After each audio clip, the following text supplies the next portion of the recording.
camp. What did you see from Cole Ballard, Isaiah Marshall, as they return? Another year of experience. Does that make sense to you? Like it's another year. They had a really good summer. I think what kids are doing, what we did with our guys this summer, what they did was I kind of threw a lot at them. Like, and Lance always said it too. I probably told you guys, let's start fall camp at practice 15 of spring ball, not practice 1. So our offense, like we expected all of it to be in. If that makes sense. So it's great to have a room of 5 quarterbacks that have all been here, not because David's been here for the spring, but having especially those little guys who are really experienced and can roll and not have to worry about, I have to minimize this play call because these guys wouldn't be able to get it. So I think that's what I see. I call it the growth of functional intelligence. I call it the ability to process large amounts of info in a short period of time. They just keep getting better at being able to process more and more, which makes it easier for us. So it's been great. Sleeve talked yesterday about seeing kind of a different mindset from Jaylen. Maybe that his game day mindset now extends to practices as well, and he's taking it more seriously. Have you seen that reflected in your own experience with him, and how does that kind of get better? I have, and it's just, it's the 6th year, it's whatever it is, kind of last go around. Learned a lot from last season. I think the biggest thing was him getting through the season. You know, I think that was a big mental hurdle to go over, I think, for him. To be like, okay, now it's good and it's my last go. You know, and I think he wants to obviously do the best he possibly can, but he's excited to kind of show the world that I'm ready to roll. So I really have seen it, but I've seen the more.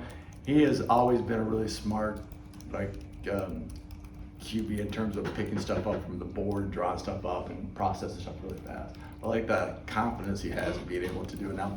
And I think he feels really confident kind of being the, I say, the older person in that room now, especially all the new receivers and new positions, people all over the place. That he's kind of like, I'm the one that knows I know the most. I gotta make sure that I can give that to them and let it go. So that's what I've seen the most. Jim, he's always been a willing mentor and happy to help younger guys, all positions. But when it is, like you just mentioned, sort of that last hurrah, you almost give him a pass and say, like, all about you, focus on you, let's just lock in and be the best you can. Yeah, I guess I kind of use the Ted Lasso philosophy of, like, have fun, like, believe and have fun and just be you. Mm-hmm. I think what I don't want him to do, I felt like, you guys probably felt the same. I felt like last year, Lance probably said you kind of press sometimes maybe in moments because he cares so much about this school and the football team and his teammates. And now it wasn't about him trying to be, I want all these stats. Like he wanted to do, he loves this place, you know, I think. So I think that's more I told him, dude, and tell the offense staff, I'm like, love is like one of our core, we have core values in the program, obviously, in offense. I'm like, one of the big words we use is love. Like, you gotta love your teammates and you gotta love playing. I go back and play the game for the reason you play it, for loving the game. It's not a job, it's a game. You played it because you wanted to play it, so let's just go out and have fun doing it. So hopefully that'll kind of resonate to all the guys too. It's gonna be a moment, but I hope that kind of keeps them in the same spot. I don't want them to press, I just want them to have fun and enjoy life. Was there a time last year where you felt like you maybe moved past the pressing, where he was having a little bit more fun, or being in the room with him? Like, what was that process? I think it was probably we started rolling a little bit midway through the season a little bit. I think probably early on there's some situations that came about where he was probably trying to maybe doing too much, or, you know, how that happens sometimes. So I think it's kind of like, okay, I'm like, and then it's sometimes in this position, the quarterback world, it just happens sometimes. It's like a roller coaster, and you just kind of hope the ups go more than the down. And as you go down, you just got to understand it's going to happen and figure out why, hopefully. And I think there's more comfort level with how Jeff was calling the games and stuff like that. I think that's fair to say in that regard. Like, just kind of got okay, kind of have a better feeling, and we started playing better in the program. So like the midway part, I think kind of got back to like, hey, I'm good, you know, and then carried on to the season. Lubick has some kind of fun QB run game stuff, some option stuff. How has it been this offseason, sort of marrying what you want to do and what he wants to do, and how has that all come together? It's been, you'll see in a couple of weeks, right? It's been a blast. It's been, you kind of look at it as a bunch of guys getting together have had experience in different places and different programs. And the thing that are really similar with me and Matt, myself and Matt, is that we don't know it all. We don't. know it all. We want to see what else people are doing that is really good or can really fit into what we're doing. So I think the best coaches I've ever seen and talked to and learned from the guys who don't know it all and want to keep learning and look at that concept from that school and go, hey, or study the program, they're doing really well, what do they do? Oh, that kind of fits what we do. Does it fit? How can we add? Because obviously you only do so much. I think that's what Matt and I do. We're kind of like, I don't know what you call it, film junkies, but like football plays, offensive play junkies. And you kind of see it, and it's been a blast to be, and Andy was that way too. And that was really fun to kind of, when we're all, it was like cool. And now we're just kind of, let's do it. And we got other coach on staff that kind of that feeling too. So that's what's been a blast. It's been really fun going, oh yeah. And I'm me, you kind of watch the bowl game, I'm like, here we go. Like, let's go. Whatever's gonna happen is gonna happen. We're gonna have fun doing it. So that's been awesome. He's great, and we have to look at ourselves and check ourselves sometimes and be like, whoa, maybe we're at that point. Jim, with the receiver group, Yeah. a lot of new guys. What do you expect from them, and what do you see from them early? From who? The receiver group. How do you say it? Really a talented group, obviously, but a really fun group to be around. Like, you don't hear anybody moaning or groaning. Not that we did before either, but this is what I noticed most is you get nervous sometimes when you bring a lot of different guys from different programs into one spot in one position. What's going to happen? You don't know. You heard stories about things happen in other places sometimes. These guys just blended together, gelled together. I was Doug and Keith and some other guys that have been around, helped the cause, having Jaylen around, and they just kind of like, I want to prove. With a lot of guys with chips on their shoulders who want to prove, and they'll want to prove to people that they can play really well. And I think that's what's really fun. Hard working, yes sir, no sir, have fun, care about each other. Has been a really fun part about it. Like, they really like each other. We love each other. In a short period of time, they bonded unbelievably well. That's what I'm most excited about. How do you think Jaylen's connection is developing with those guys? Sorry about that. Really good, really good. I think it obviously been helped. The summertime, I think they did a great job this summer. I think summer you never know. You don't know until you know when you see them. The mini camps have helped us being able to have those, obviously. And we saw somebody like, this is gonna be pretty fun. They worked really hard. You can tell the guys really worked hard we put it on and said, remember now, practice 15, not practice 1. I go, we're gonna call it like practice 15. And I go, I'm not, like, it's happening. This is real. And I think they really locked in and said, hey, I believe, I guess one of my philosophies right now, I believe that if you want guys to, if you put a lot on them, what you put on them is what they will learn, if that makes sense to you. The less you put on, they'll learn that. If you press on, say, you need to know this, the guys who really want to know it will know it. And that's what's been fun. So it's been, I'm excited about it. I think they really worked hard to be like, hey, this is gonna be fun, let's do it. So they've done a really good job. Jaden Doss is a new addition. Yeah. What do you feel like he can bring to the room? Maybe not even necessarily this season, but just during his duration at KU. I think we're really talented young man coming out of high school. I remember coming out of high school. I think he adds, with the way that room is, you're gonna lose some guys. I think it's a great way to bring somebody in that has a couple of years, has been to a different program, has a couple of years still left to play. So I guess that balancing act within a room, not having too many at a certain age, it makes sense to you, kind of a good mixture. So I think that's what we'll bring. And obviously I think he's gonna be a really good addition in terms of athletic ability and skill set wise. How do you feel about the tight end group and how that's all sort of filling out? Good, I really do. The guys, Bowden, I mean, I gotta remember all the Carson, okay, great, Deshaun. Some new guys have been around, they've all done a good job. They are a great group too in terms of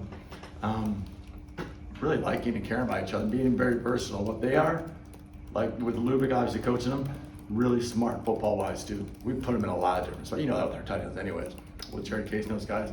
But Bowden and Deshaun, Carson, Leighton, all those guys, Jane Ham, they can line up in all different spots. And I think they've done a great job with the versatility that they're gonna bring. And they're all kind of different shapes and sizes and skill sets, so I think it's gonna be fun to be able to put them in different spots, different places and let them roll. I'm really excited about it. A really good group, really good group. I can remember them all. Like I remember them, I got most of them, I think. Breaking in 2 offensive tackles, what do you see from the potential with that group? A lot of potential. A lot of, I say, young guy, younger, or older, different variations of different guys. But I think Daryl, what I'm most pleased with is having Daryl here to help. I think he does a great job with building the offensive lineman. I hate to say building wise in that way, but I think he's a great teacher. I think in what we do offensively, you have to be a great teacher. You have to process information really fast as a coach. I think he does a great job of that. He's brought a lot of stuff in. He's a junkie too in terms of film. He's brought a lot of stuff into our offense as well. So I think that's what I'm most excited with those guys working with him and his ability to help those offensive linemen maximize their skill set. So I'm excited about those guys. I think the good thing is we've created depth in that room, a really good amount of depth in that room. I think that is so awesome. And sometimes, unfortunately, depth comes like sometimes quarterback play. But I'll tell you, the quarterback room is as good as it's going to get, as good as a lot of people in this country in terms of depth-wise. And that's when we're fortunate to have guys. Sometimes injuries help. Injuries are terrible, but obviously sometimes they help depth. They help create depth, and guys get experience. So that's been helped. So that helped in the springtime. There's some those guys that played a lot. They got thrown into the fire now. Some of those dudes, and different. And now guys are coming in too. Obviously, we had some guys pickups late too, and it's been a great group. Really excited about it. For you, big picture, what makes a perfect or an ideal backup quarterback? Oh, that's a good question. What makes an ideal one? A guy who acts like he's a starter, prepares like he's a starter, and it has a really similar, to me, it helps when the guys have similar skill sets to the guy you're starting, because a lot of times your offense is dictated around what your kid can do at quarterback. And right now, this is, I'm just going to say what it is. We have 5 guys that are not exactly Jaylen's skill set, obviously, but can do what Jaylen, have the ability to run the offense, and we can maintain the offense. So I think if you go down, and Cole and Isaiah are at the top of that list right now, like a backup, behind you, they both can run exactly what we're doing. They're not like, hey, I got to have this special wristband for the, we all had different moments like that.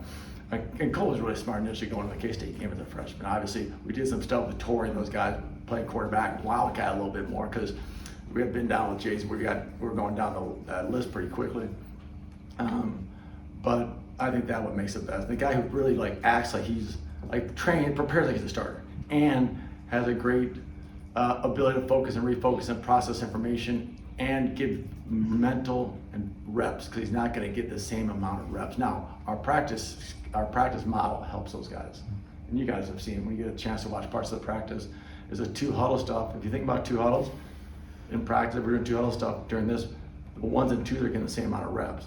Now you break the second huddle up, sometimes the 2 and 3 quarterbacks, some different close like these guys are, and mix those in. But think about how many reps those guys get away. If you just go 1 huddle, and so the 1s get 8 plays and the 2s get 2 plays. And these guys got a lot of reps, a lot of reps. So I think that's what makes it critical. Like I said, the key component is being able to get reps without getting reps from a physical standpoint. You've probably answered this before, but with that, having so many guys, what do you tell them? I mean, only one guy can be the 2, right? Only one guy can be the actual backup. What do you tell the rest of them, or all of those guys as they're I hear like down position, at receiver, if you lose a skill set guy, a running back, receiver, tight end, you can personnel group in some unique ways and still keep.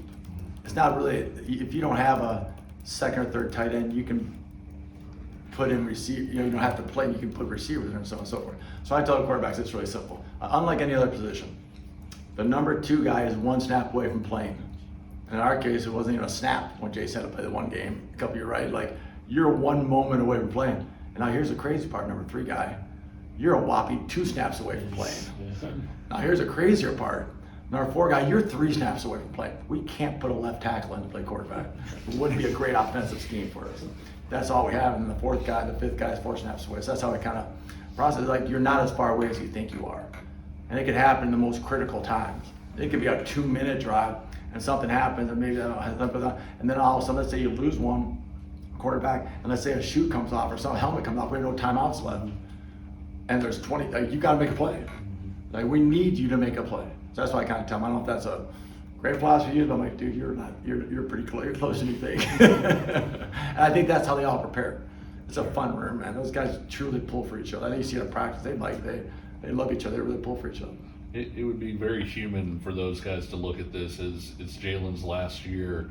Whoever wins that backup job or does well this year potentially puts themselves next in line or a foot ahead of other guys. Have you noticed any added juice in that competition, maybe because of that, or with that kind of, I don't want to say hanging over their heads, but with that being? What I've seen is an unbelievable off-season of work ethic by those guys. They've always been good, but some of the numbers those dudes put up in terms of speed-wise and strength-wise and the reports you got from students, that's where I saw it the most. I think it's the inner drive those guys all have, knowing that is coming sometime. They want to be prepared for it. So I think that's what I've seen the most. Like, they are in as good, though that group of young men are in as good a physical shape as any quarterback room I've ever had.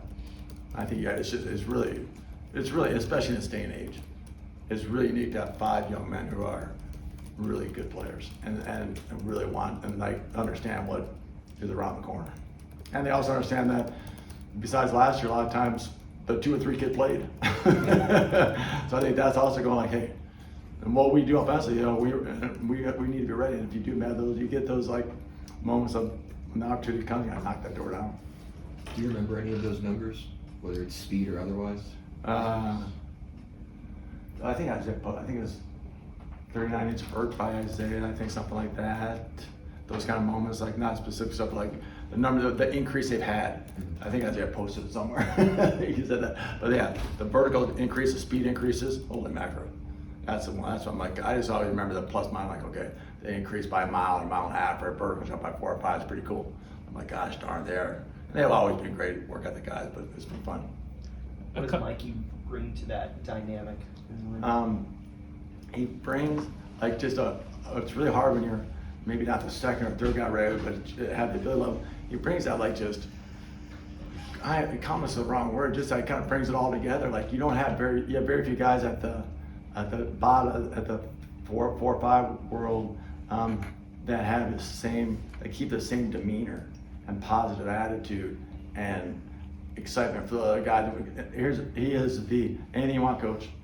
Hey, you need me to do more scout team work? I got it. You want me to signal? I got it. What do you want me to do, coach? That guy, he brings that to the table. Besides, he has a great skill set as well, but that is really unique. Having somebody, coach, whatever you need, he said that to me this end of the spring, after spring, he goes, coach, whatever you need me to do, I'm going to do it. I want to do it. That means I'm doing the work team more, great. I'm going to do whatever you need me to do. I'm like, that is unbelievable. In this day and age, having a young man like that in the room is just, it's very nice to have. It's great to have, really. How's the competition in the running back room looking? Good, fun. I'm telling you, every position, I'm going to say offensively, what's unique this year, I think, is you always have competition, but then sometimes you really have competition. I think the fun part is you have guys who are pushing each other in every position room. It's going to make, and like I've told you all the time, back in my stories, like sometimes the best quarterback coaching is having guys who push each other and make the other guys better. And sometimes you just see the other guy playing and go, oh crap, I gotta go. I think that helps it. I think those guys help each other. It makes every room better with having LaShawn, obviously, and Daniel. LaShawn has made both those guys better. And then Johnny and the young guys, Jay, and those younger guys coming up too have made Johnny and those guys better as well. So that's what's fun.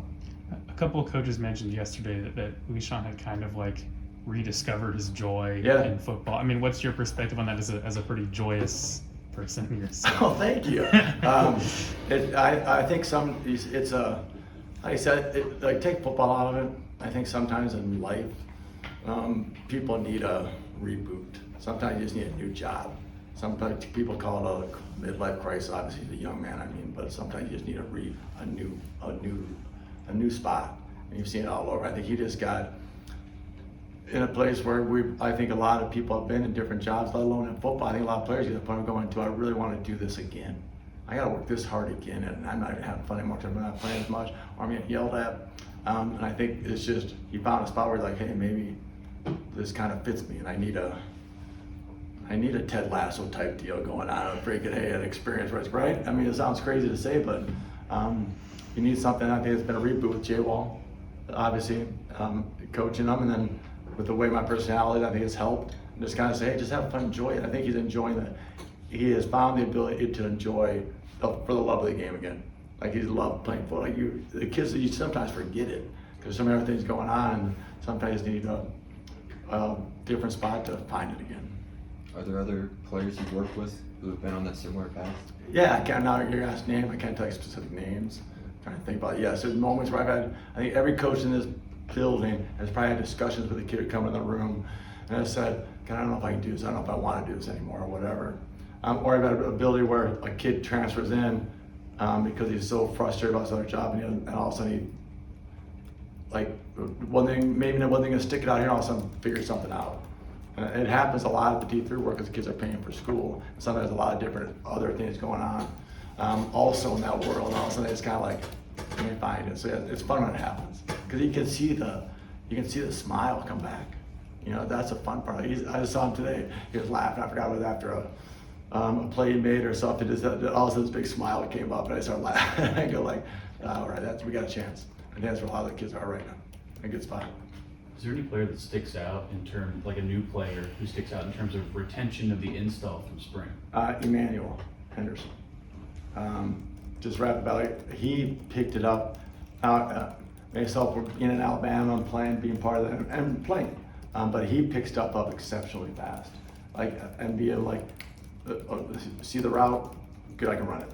And now his ability to play in different positions too. Like he's been, not the other guys have, but just him going like, for the stuff we do and how we call stuff sometimes, it's not always maybe the easiest. He's done an unbelievable job of picking stuff up really fast. Anything else for Coach Zebrowski? It's hard when you're